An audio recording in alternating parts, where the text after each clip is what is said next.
Кумтөргенинде мындан ары алтынды жер астынан казуу иштерин расмий түрдө баштадык. Кумтөрдө жер астынан алтын казуу долбоорунун ишке берилиши бул айлана чөйрөнү бүгүнкү күнгө чейин сакталып калган мөңгүлөрүбүздү сактап калуудагы эң маанилүү кадам болуп саналат.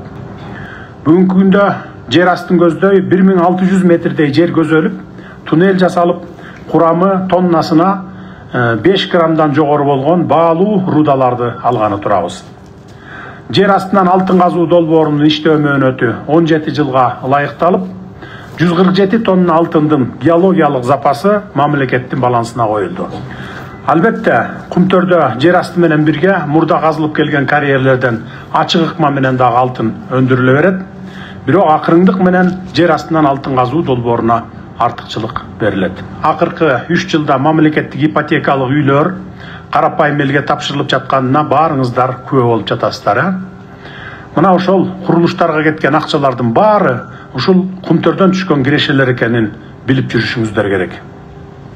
Салынып жаткан жолдор, мектептер, бала бакчалар, эмгек акылар, пенсия пособиялардын көбөйүшү, аскердик жана башка заманбап техникалардын сатылып алынышы, иши кылса өлкөдө болуп жаткан жакшы иштердин баарына Кумтөрдөн түшкөн акчалар жумшалып жатат. Кумтөрдөн баланча тонна алтын казылды, түкүнчө тонна пайда түштү десек эле, канаал акчалар биз көрбөгөндөн ишенбейбиз, же уурдап атасыңар деген жарандарыбыз да чыгып атат. Аны баарыңыздар эле көрүп жүрөсүздөр. Өздөрү уурдап жеп жүрүп көнүп калышкан да. Ошон үчүн өздөрүндөй көрөт элдин баарын. Мына ошолор уурдап жеп жүргөн акчалар акыркы 3 жылдан бери элдин пайдасына иштеп атат.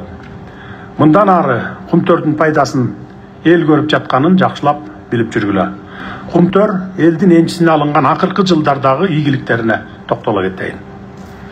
Ишкананын 2021 жылдын май айынан бүгүнкү күнгө чейинки жалпы кирешеси 3 миллиард 445 миллион долларды түздү.